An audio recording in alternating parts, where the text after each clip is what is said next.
Good afternoon. My name is Felicia Tyler, and I'm the Marketing Communications Manager here at Synexus. Thank you for joining us for our Synexus-sponsored educational webinar, USP 797 Revisions, What an IP Needs to Know. Before we get started, I want to go over a few housekeeping items. All attendees have been muted to ensure listening quality, and this webinar is being recorded.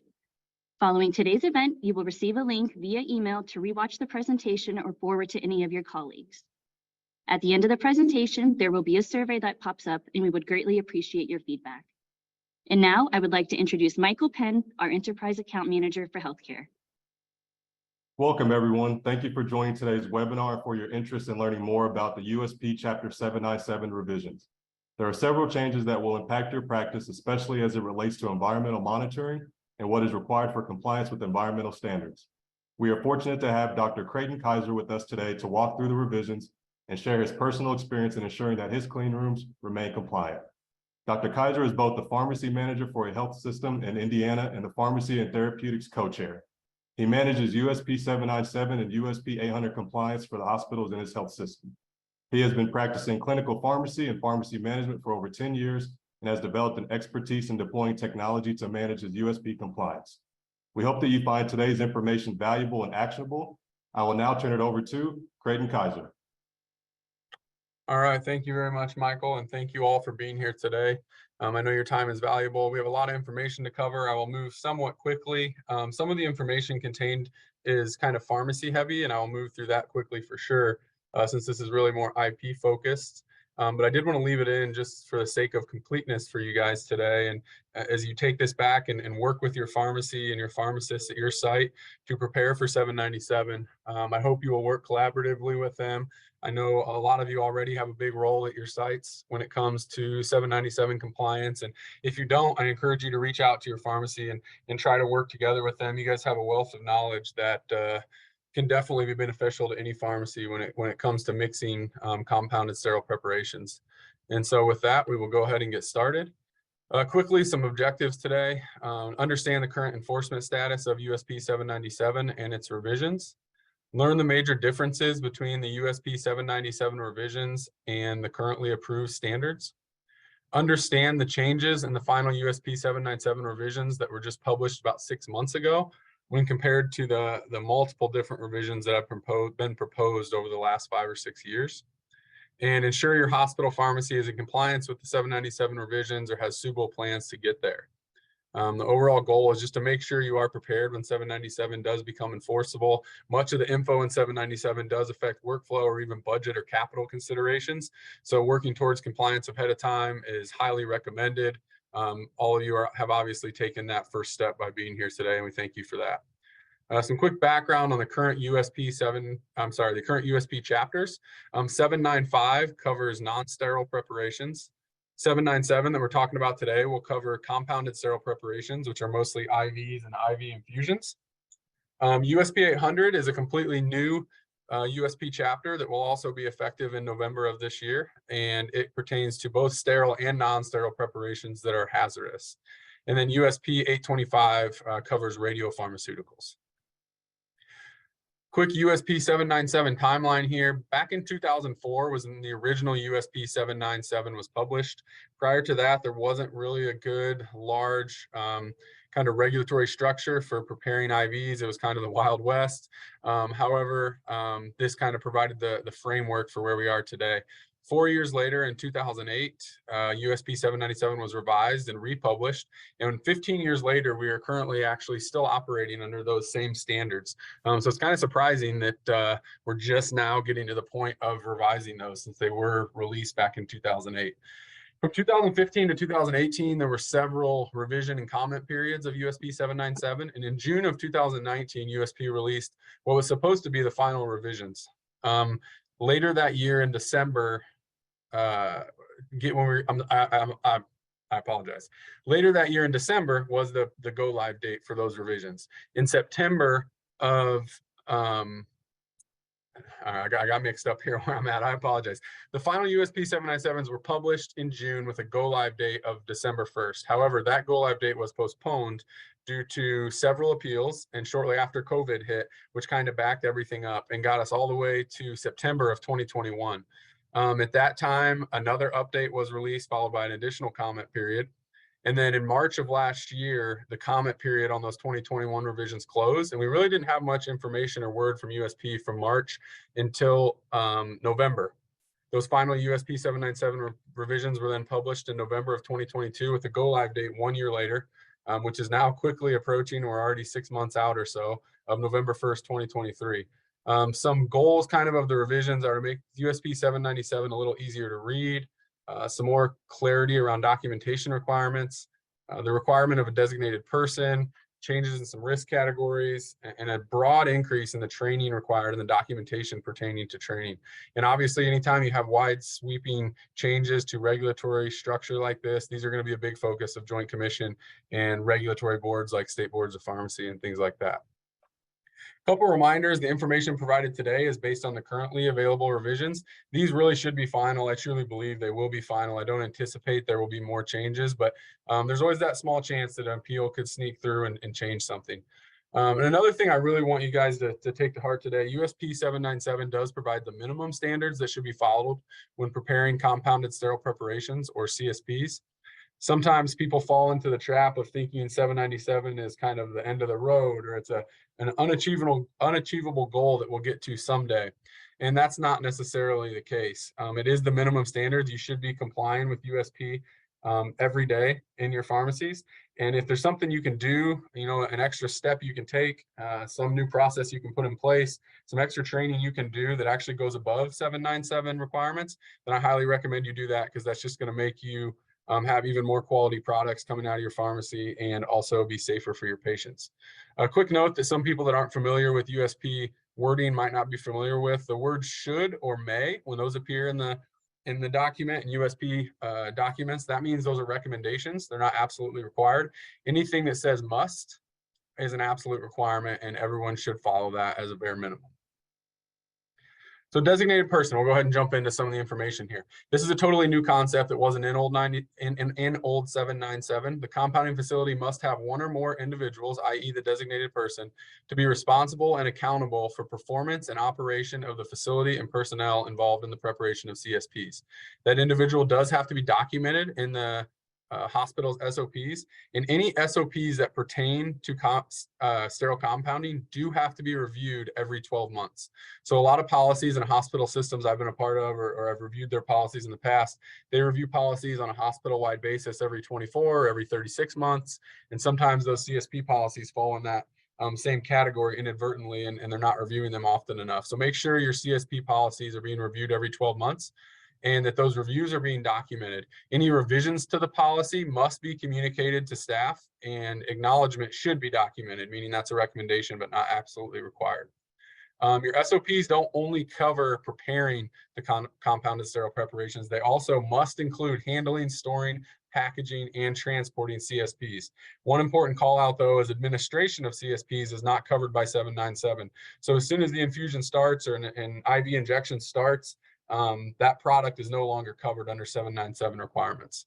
The designated person documents all the training and evaluation of personnel, and it is recommended that they receive additional training above and beyond everyone else. What really qualifies that person to be the designated person? It doesn't have to be some big, expensive live CE seminar that they travel to out of state or something. I know budgets are tight, but they should seek out some additional education through something like Pharmacist Letter or some other avenues out there that are free and provide a lot of great information.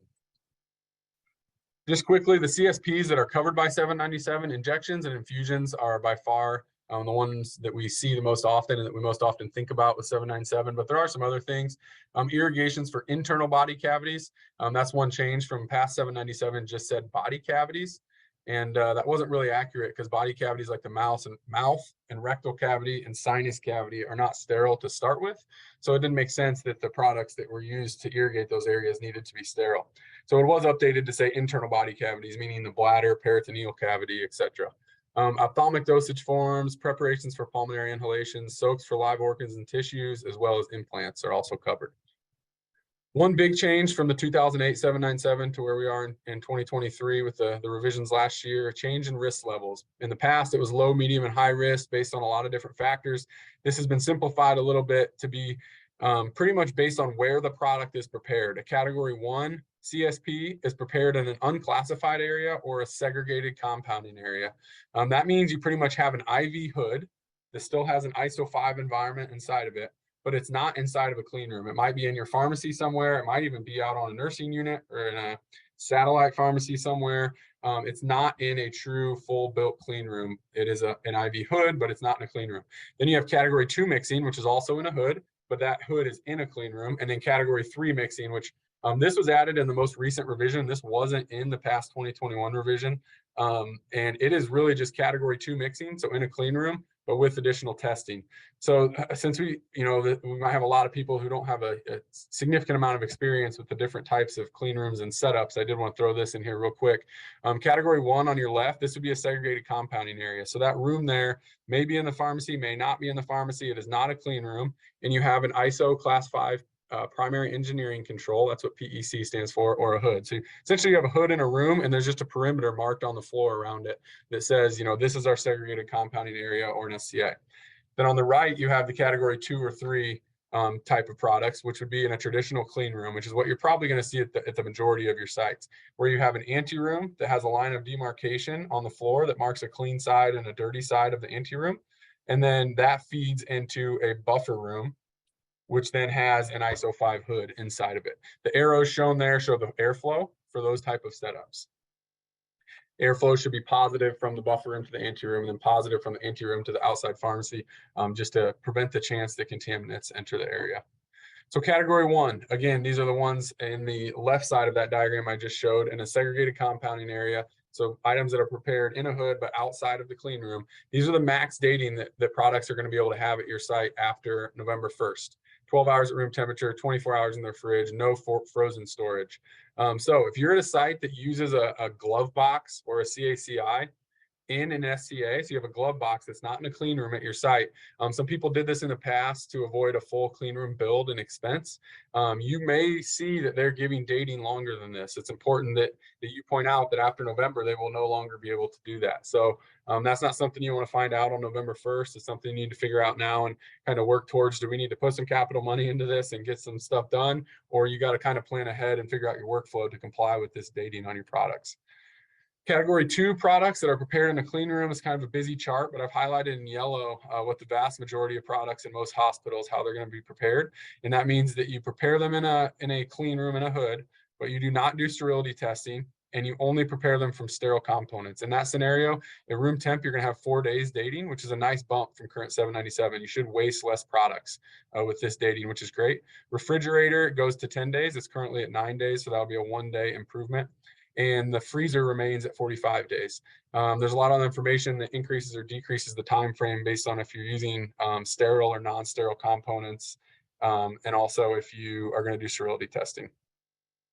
Category 3, again, we're not going to talk about this a lot. It has additional requirements for additional personnel qualification. You have to use sterile garb only. You have to use sporicidal disinfectants more often. There's more frequent environmental monitoring. You have to do stability determination. Very, very, very, very few hospitals are going to be preparing category 3 products. So we won't spend a lot of time on it, but I did want to include it for completeness sake. Immediate use CSPs. This is another nice improvement in the new 797. In the past, it said it was only for emergency use or something that had to be given right now. That whole wording has been removed from the revisions. Where you're normally going to see this if in your hospital system you have any hospitals that aren't open 24 hours. After hours, someone has to be able to make IVs if something comes in and no one's there in the pharmacy. A lot of times it's an administrative supervisor, administrative coordinator, or a charge nurse, or some designated person that's preparing IVs after hours. And this is usually done just out in the open on the nursing unit or at the Pyxis unit or some designated space that they have to prepare their IVs. So they're not made in a hood. And you can't give them the same dating, obviously, if they're not made in the hood. So immediate use CSPs are not subject to any of the category 1, 2, or 3 requirements. You do have to have aseptic technique trained to anyone that's making immediate use CSPs. So if you have an administrative supervisor or charge nurse or somebody after hours that's preparing IVs, or if you decide in the OR, you're going to have individuals that, when they need something right now for an OR, they're not going to call up the pharmacy and wait on it to be mixed in a hood. They're going to do some type of pharmaceutical compounding there at the bedside in the OR. They do have to have aseptic technique trained to them and documented with written SOPs stating that's okay. Maximum of 3 sterile products. And this is where you get a nice bump on immediate use CSPs in the revision. The administration before had to begin within 1 hour, and now it has to begin within 4 hours. So you get a lot, a 4 hour change from 1 hour. There is a nice time bump to not waste as many products. The product that's prepared via immediate use must be labeled unless it's mixed and administered by the same person. So what that means is if a nurse or a provider mixes bedside and then directly administers that medication, they don't technically have to label it. If they're going to mix it and hand it off to another staff member, it has to be labeled with all the labeling requirements in 797, like the drug name and the amount and the expiration date and the patient name, etc. I will say again, 797 provides the minimum requirements. I would recommend any CSPs that are being mixed in your hospital, whether they're being administered by the same person that mixed them or not, that you would label them appropriately. We all know we get interrupted a lot, and it's just not good practice to have unlabeled syringes or bags floating around out there. Proprietary bag and vial systems. These are things like Advantage bags or Mini Bag Plus bags or other proprietary systems like that. Nice change and kind of clarification in the new 797. Most hospitals that I've been in the past dock these in pharmacy, meaning you pop a vial on a bag and then they put it out in a Pyxis unit or an Omnicell unit out on the floor. And the nurse pulls it out when they need it, and he or she will, break a little seal in the bag and kind of mix it and go from there. When you do that, you get about 15 or 30 days dating, depending on the manufacturer and the size of the bags and whatnot. You can continue to do that. That is considered compounding. Those do have to be popped together in an ISO 5 environment, so inside of a hood, and you would keep those same beyond use state. One change is these can now be docked and activated for immediate administration, which can be done at the bedside. This is not considered compounding. It can be done out on the nursing unit, and the only requirement is it must be administered immediately. So what you would do is, let's take Zosyn, for example. That's a common one that this is done with. You could load a Zosyn vial by itself in the ADS, which is a Pyxis or an Omnicell, and you could load the bag, let's say a 50 cc bag, separately also in the ADS. When the nurse needs a dose of Zosyn, they would go to the Pyxis and it would pop open the vial, pop open the bag. They would pull them out separately, pop them together themselves out on the nursing unit, and then administer it immediately. The big benefit to this is you then get the expiration dating on the vial and on the bag, which is often several years versus the 15 or 30 days you're going to get if you dock them in pharmacy. This also can free up a lot of time in your IV room if you have a very busy clean room and are tight on time. Personnel training and evaluation, most important thing, as always, is document. If you have the best, 797 training program in the world, but you have poor documentation, then in the eyes of a regulator, you may be in trouble. You do have to train sterile compounding principles and practices initially, and then every 12 months. Sterile compounding principles and practices are things like cleaning and disinfecting the clean room, pharmaceutical calculations, how to measure products appropriately, use of any compounding equipment you might use, the principles of how a HEPA filter works, proper use of the hood, principles of movements of products or people in the clean room, things like that. One big thing that's important that some sites miss, you not only have to train these things every 12 months, but written or electronic testing is required, where it's denoted if the person passed or failed, and then retested if they do fail. So make sure this training's happening, make sure there's written or electronic testing going on. Personnel training and evaluation. This is going to be a painful one for a lot of pharmacies at your guys' sites. These garbing and hand hygiene observations, glove, fingertip, and media fill, we're going to talk about a little bit more, but they're essentially ways to confirm that people are garbing and doing hand hygiene appropriately, and that they're preparing products appropriately without contaminating their hands or contaminating products. In the past, we've done all these things in the pharmacy world, but it's been annually for 15 years. This is going to change with the most recent revision to every 6 months. So if you have a bigger pharmacy and have 50, 75, 100, 150 pharmacy employees who may be involved in mixing IVs, you got to be redoing these observations and glove fingertip testing and media fills every 6 months. And that's going to be really challenging. This is one of the things, if you're looking for something, we don't know where to start. It's overwhelming, all the 797 stuff. I would start with this, start getting all your people on an every 6 month rotation. I mean, we're closing in on 6 months till the go live date anyway. You might run into supply chain issues with the increase in media fill bags and glove fingertip sampling paddles and things like that you need.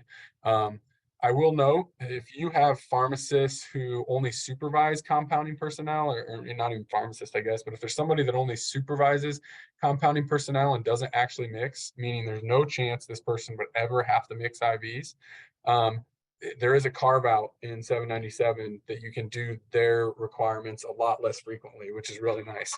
So take a look at that if you have people that meet that qualification. Again, if you're gonna have them go that route, that's fine. You can choose to do that. It's just they can't say, oh, the tech's busy right now or in a pinch. They can't hop in the hood and make something if you're going to designate that they're not going to do this every 6-month requirement.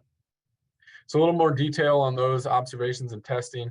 The garbing competency consists of someone visually observing the individual garbing and doing glove fingertip sampling of both hands. So they essentially garb and then get their fingers tested to determine that they didn't contaminate their hands with the garbing and whatnot.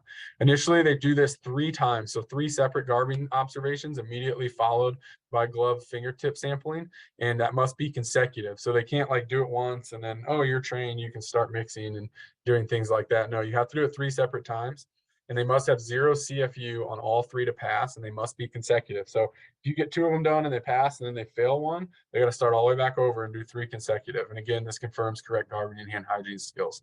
After that, every 6 months, they will do 1 glove fingertip sampling immediately after performing media fill, which we'll talk about on the next slide. For the media fill glove fingertip testing every 6 months, you must have less than or equal to 3 CFU on both hands combined to pass.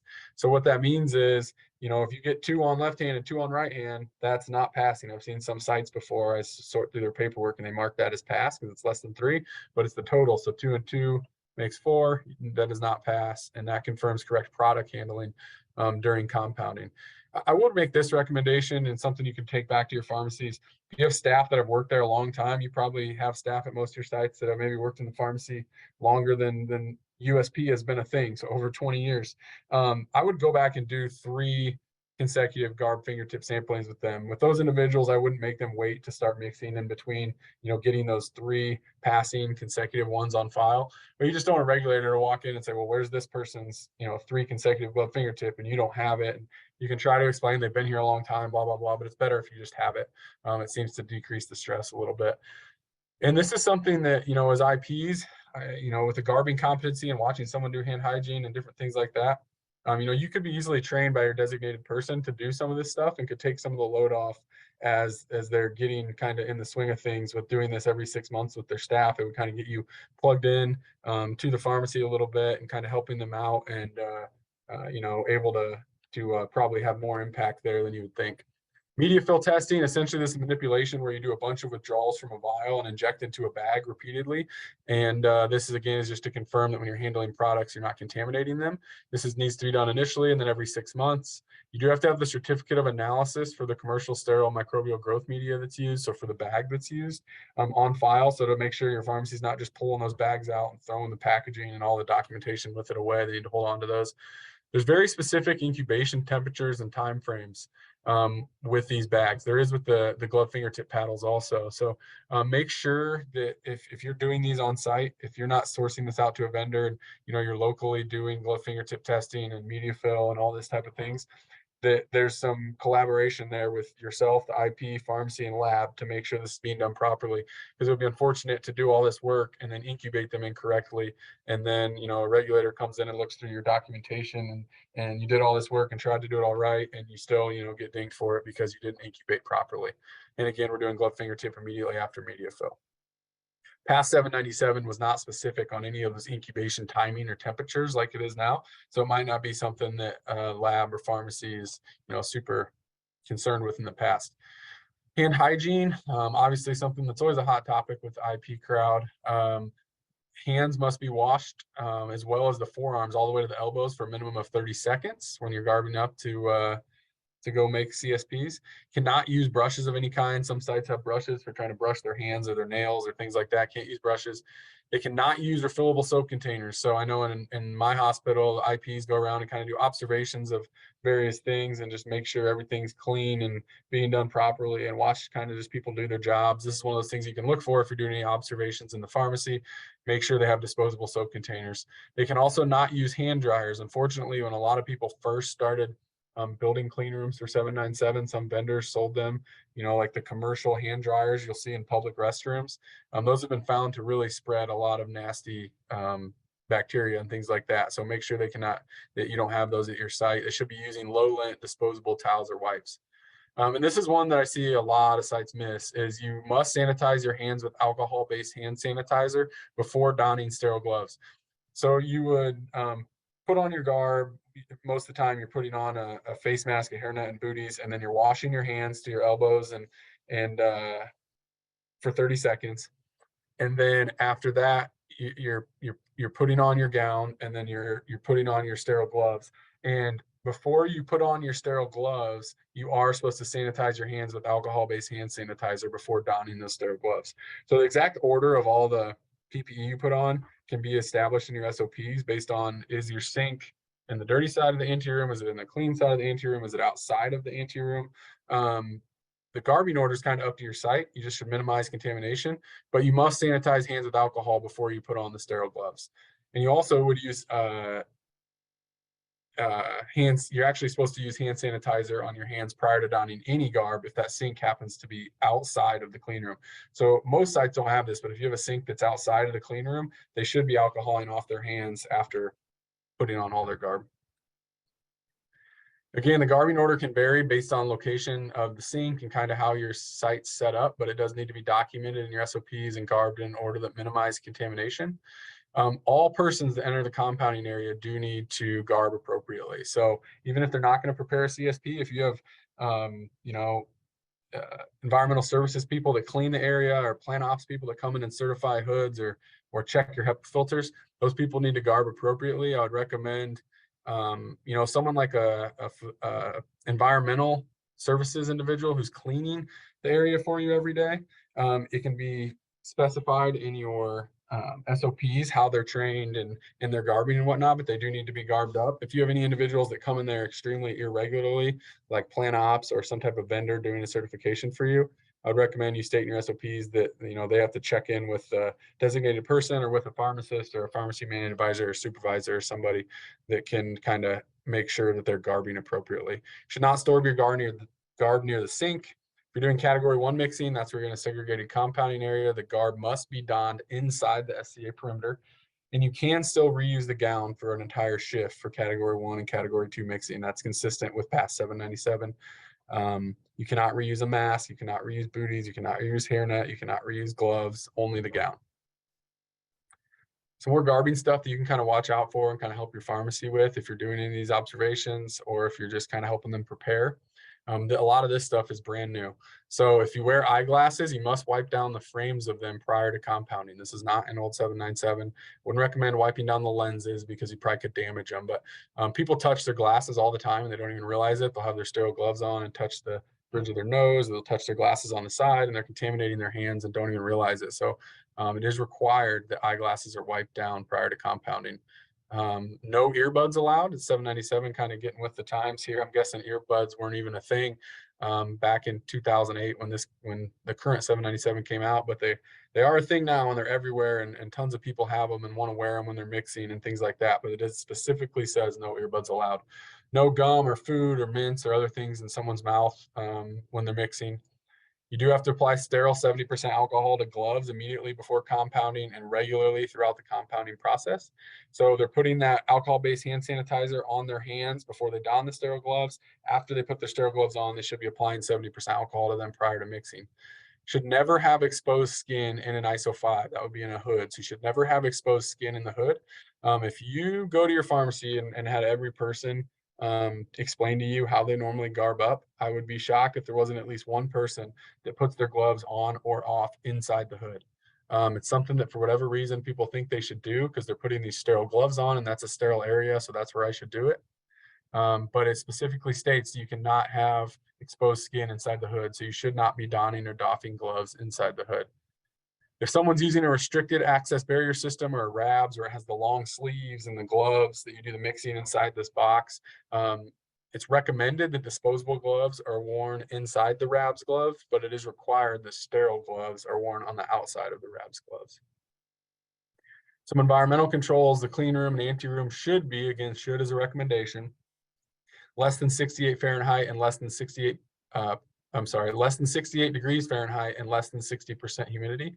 It is an absolute requirement that it is documented daily, though. That's not a recommendation, that is a requirement. Humidity wasn't even mentioned in old 797, so some of your sites might not be monitoring humidity currently. In some past revisions, there was a lower end on the humidity. I think it was 20 to 60. There is no lower end anymore. It just needs to be less than 60. Also, the monitoring devices that monitor temperature and humidity must be calibrated or verified annually or per the manufacturer recommendations. If you went into your pharmacy right now, you could probably track down a humidity or temperature sensor that is not in date. So if you're, due anytime soon for Joint Commission or Board of Pharmacy, or you just want to double check, I would get in there and confirm your dating on your devices. HEPA filters have to be terminal now. That means essentially they're going to be in the ceiling at the end of the ductwork. In the past, HEPA filters a lot of times were in the ductwork. So you could have air coming down through the ductwork. It would hit the HEPA filter. You'd have nice clean air coming out, but it would have to travel through more ductwork before it got to the room. And that air could get contaminated downstream of the HEPA filter, and then you're dumping dirty air in the room. With them being terminal in the ceiling, you're confirming you're getting clean air coming into the room all the time. Returns should be low on the wall, so that's not an absolute requirement, but it is recommended. If you don't have air returns low on the wall, if they're high for some reason with how you have an older site and that's how it was designed, there are required smoke studies that have to be done to confirm you don't have areas where air is settling out and not getting cycled through the system. A pass-through is something that's used to pass medications or vials or bags or syringes a lot of times from the main pharmacy directly into an anteroom or a clean room without having to go through the doors. They're usually just little boxes with windows and handles on each side. They use these pass-throughs. The doors should be interlocking. If they're not interlocking, means you can't open both sides at the same time. If they're not interlocking, it does have to be stated in your policies and procedures that both doors are never opened at the same time. Also, you should not have sticky mats in the classified space. No sticky mats in the clean room or anteroom. If you see those, get rid of them. They were used a lot in the past. They've been found to do more harm than good. Quick environmental controls. I won't go over this a ton because it probably won't fall on a lot of the IPs, but I know you guys do review a lot of times the environmental monitoring reports, and you'll see this in there. So if an anteroom, typically you have an anteroom that feeds into a buffer room or a clean room. The buffer room or clean room is ISO 7 and the anteroom is ISO 8. However, if off that same anteroom, you also have a negative pressure room that's typically used for hazardous mixing, that anteroom now has to be ISO 7 instead of ISO 8. And I've seen some sites before that have this design, and they have a vendor certifying their pharmacy, and they're certifying the anteroom to ISO 8 and just marking it as pass, when in all reality, it's not passing. It needs to be certified as ISO 7. ISO 7 rooms have to have 30 air changes per hour. ISO 8 rooms have to have 20 air changes per hour. No air requirements in an SCA because it's outside of a clean room. If the hood is used to achieve the correct number of air changes per hour, that's fine. It just must be documented as so, and the hood can never be turned off, because if your room's only giving you, if you have an ISO 8 room that has to be 20 and your room's only giving you 15 air changes per hour and the hood's giving you an additional 10 to get you to 25 and make you compliant, that's fine. But as soon as you turn that hood off, now you're not compliant. That room isn't compliant the whole time it's off, and it's not turning that air over enough. So that has to remain on all the time. ISO 7 or ISO 8 require a positive pressure of 0.02. In the past, it was 0.02 to 0.05, which was a much narrower range and caused headaches for a lot of people. That high end has been removed. So it is just greater than 0.02, which hopefully will be a little simpler for a lot of sites. Some design changes in new 797 or things that are consistent from the past. In the past, it's 797 stated you couldn't have ledges or windowsills, which wasn't really realistic in practice for a lot of constructed sites that were already there, even sites you're building. So you can have them. It's permitted in 797. They just need to be minimal and they need to be clean. Floors do have to be coved to the sidewall. If they're not coved to the sidewall, they have to be caulked. Ceilings should be solid. If the ceilings are not solid and you have tiled ceilings, it is an absolute requirement. They have to be sealed. This is one you could definitely intervene on probably in most pharmacies. Carts should stay on the clean or dirty side, or you have to completely clean and disinfect them. That means if you have a cart in the clean room in the anteroom on the dirty side, and you load all your stuff on it and then wheel it across the line of demarcation to the clean side, you've now taken that dirty cart back and forth. We don't walk our shoes across the clean and dirty line. That's where we would garb and put on our booties and things like that. You also don't want to run those wheels back and forth.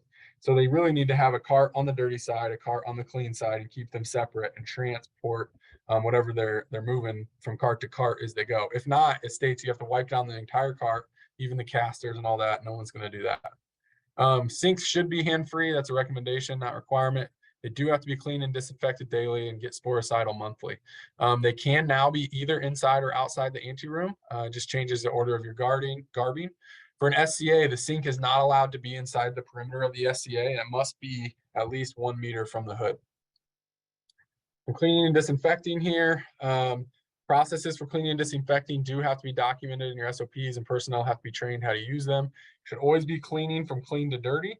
That means you should clean the hood, then the clean room, then the anteroom. You shouldn't clean the floor in the anteroom and then go in and clean the floor in the clean room, because that would be cleaning dirty to clean.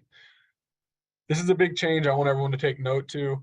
Cleaning, disinfecting, and sporicidal agents used within the hood must be sterile.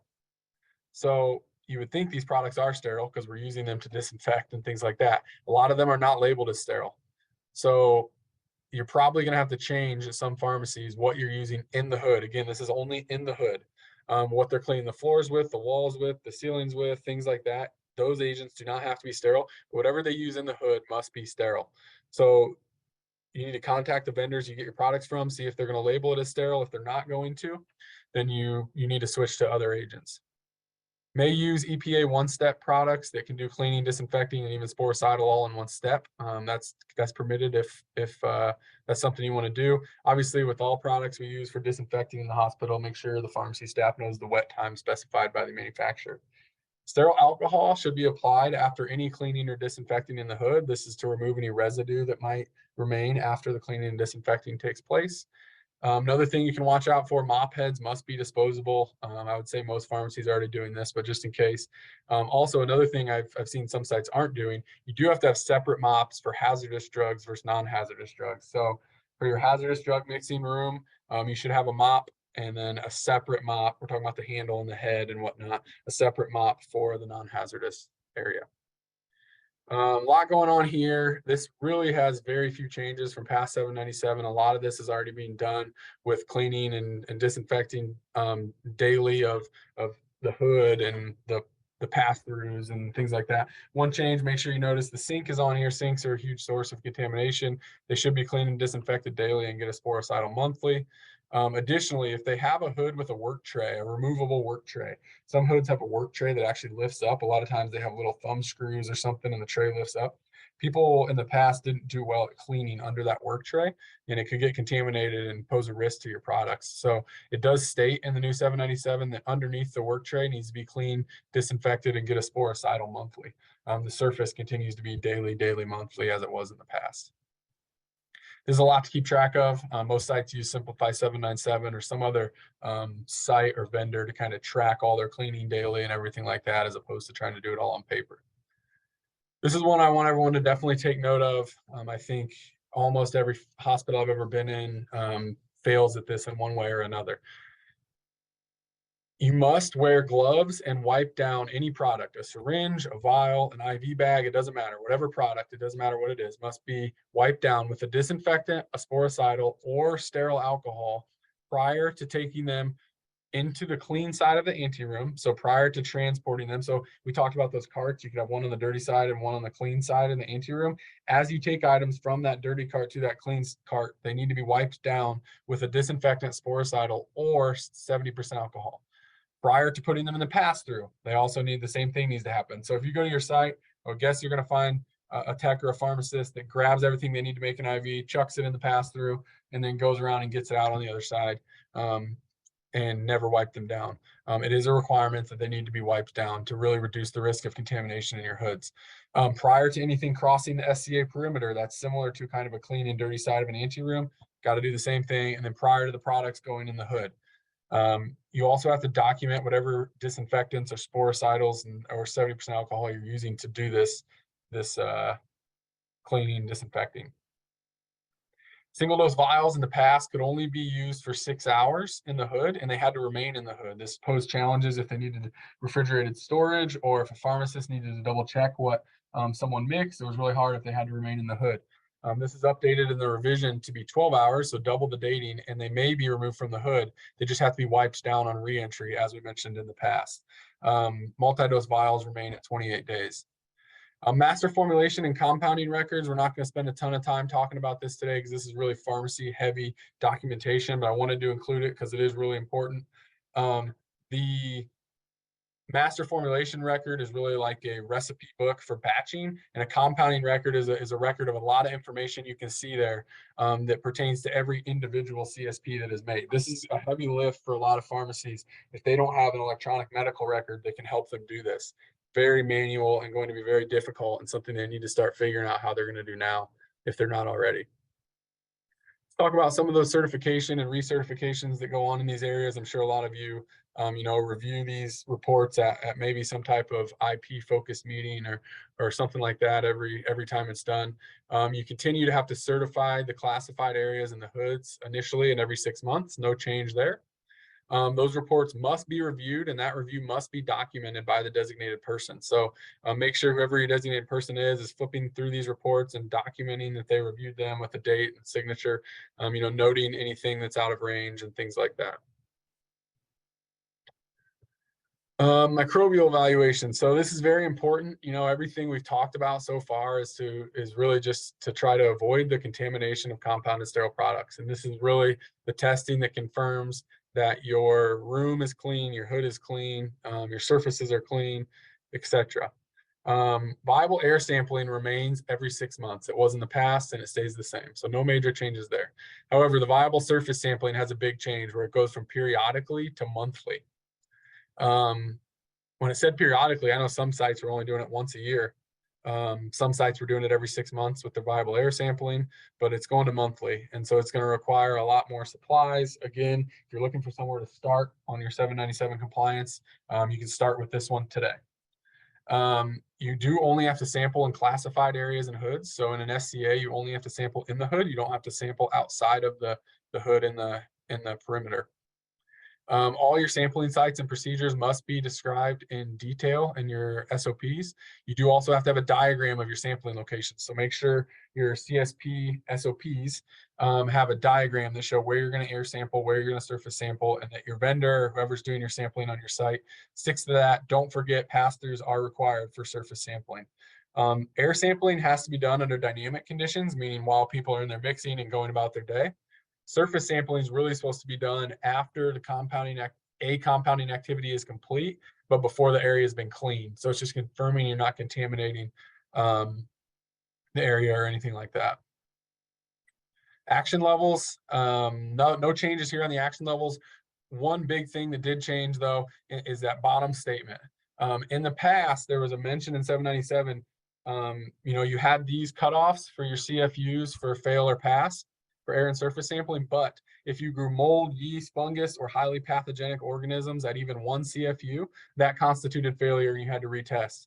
And I know a lot of sites that would grow 1 CFU of a mold or yeast or something that was maybe introduced by a staff member inadvertently in an anteroom on a table, not even in the hood, and that would constitute failure, and they'd have to do a bunch of action planning and retest and things like that. So that's a headache for a lot of people. That was actually something that happened at my site. If you do fail, I recommend that you come up with it is required that you come up with an action plan, and that it's recommended you retest immediately. You don't technically have to retest surface sampling failures. If you document, what you think the cause was and what action steps you took, then you don't technically have to retest those surface sampling failures. But I can tell you now, if you don't, a regulator's not going to be super pleased about it when they come and see it. And some states I've seen actually have an automatic fail policy if they come to survey you and you have failed recent testing and you don't have a past retest on file lately. The data collected, in response to a corrective action must be reviewed just to confirm that the actions taken were done and that they were effective and things like that. The corrective action plan needs to be documented really clearly. If levels measured during the surface sampling exceed these levels shown here, 3, 5, and 50, then an attempt must be made to identify the microorganisms. It doesn't say you have to get them identified, but you do have to attempt to identify which microorganisms it was with the assistance of a microbiologist so that you can hopefully plan better. I wanted to mention here, I was having a lot of problems with air sampling on one of my sites in an anteroom in a really old pharmacy over and over. We were really looking for something to remedy that. what extra steps can we take to not having to do these corrective actions and retesting and spending all this money and things like that. And that's actually how I came across Synexus. So Synexus is the sole developer of the process that produces dry hydrogen peroxide, or DHP. DHP kills the vast majority of bacteria, viruses, and mold on contact. DHP is similar in structure to water and binds receptors on its microsurface and denatures it. It binds a lot of different microbes, a lot of different bacteria and mold and fungus and whatnot. They have a lot of really good data out there, which a lot of their competitors I don't think can say. So I've just listed a couple of kind of the hot topic type of organisms: MRSA, VRE, Pseudomonas in a hospital system. And you can see those reductions on surfaces at 2 hours, and in the air at 1 hour. Pretty impressive. And the big thing with DHP is it flows wherever air flows. So that includes onto the surfaces, that includes the full cubic volume of the space. And, it's going to get under counters and above your hood and all over the place. It's not going to be blocked by anything. And it really just utilizes natural oxygen and humidity in the room to create the DHP. It doesn't have any internal water reservoirs or anything that's going to contaminate the room like a humidifier, an air conditioner, or something like that would have. It has essentially something that kind of looks like a light bulb that does this reaction. And they do have HVAC and individual unit options, very little to no maintenance on a lot of the devices and options out there. It's not something that takes a lot of time. I take care of this myself at my site. They operate 24/7, 365. So some other options that are similar to this, the room has to be vacant for an hour or for 3 hours afterward. No one can be in there. They require a bunch of setup and takedown and all this stuff. It's none of that. It just runs 24/7, 365 in the background. It's safe for your staff to keep working. They wouldn't even know it was going if you didn't tell them. So it's safe for use in occupied spaces. We put this in my site, and I will say it is the most significant thing we've done for reducing any viable air surface sampling growths at our site. We've had no failures since we instituted this technology a couple of years ago, and we were having them fairly regularly prior to that. So along with retraining your staff and cleaning the area and all those things you can do when you fail, this is another great option. Even if you haven't had failure problems yet, again, 797 provides the minimum requirements. This is something you can do that shows you're taking an extra step with really very minimal cost to make your areas even safer and more sterile. So a quick review on kind of some IP role in 797 compliance. What we talked about, you should be working with your pharmacy to ensure compliance. It doesn't fall just on pharmacy. It doesn't fall just on IP. It's got to be a collaboration. These revisions go live November 1st, 2023. Start preparing now. CSP related policies must be reviewed every 12 months. Consider what products may be prepared via immediate use at your site, because now you can get 4 hours on those. It might free up a little bit of time in your clean room if you're able to transition some stuff to immediate use. Just ensure aseptic technique is trained and documented for anyone that's preparing those products. You can facilitate some of that communication that's going to be required between pharmacy and the micro or lab department so that appropriate conditions are met for incubation of fingertip sampling, media fill, etc. Ensure garbing requirements are being trained and enforced. People need to be cleaning their glasses. They can't be wearing earbuds. There should be no gum, no food, things like that. Get in there and help with your glove fingertip and media fill testing if you can, if your pharmacy's amicable to that. No sticky mats in the classified spaces. Ensure your compounding sink is being cleaned regularly. They're probably the single, after people, I would say the sink is the single highest risk area in a clean room. Confirm products are being wiped down prior to going into pass-throughs, going to the clean side of the anteroom, or going into hoods. Environmental testing reports should be reviewed and discussed by both IP and pharmacy. And your designated person needs to document that they reviewed them. Don't forget we're transitioning to monthly surface sampling. You must have a diagram of all those sampling locations focused on high risk contamination areas. You can help your pharmacy determine what those are. Spend time in the pharmacy, watch them prepare CSPs, see what expertise you can offer, provide ideas or technology that can help them. Thank you all very much. I appreciate your time. If you have any further questions specific to DHP, I recommend you contact Michael, who you met at the beginning of the presentation. His email is listed there. For further questions specific to 797, you can reach out to Denise Graham. Her email is listed. And again, I thank you all for your time and wish you the best in preparing for 797.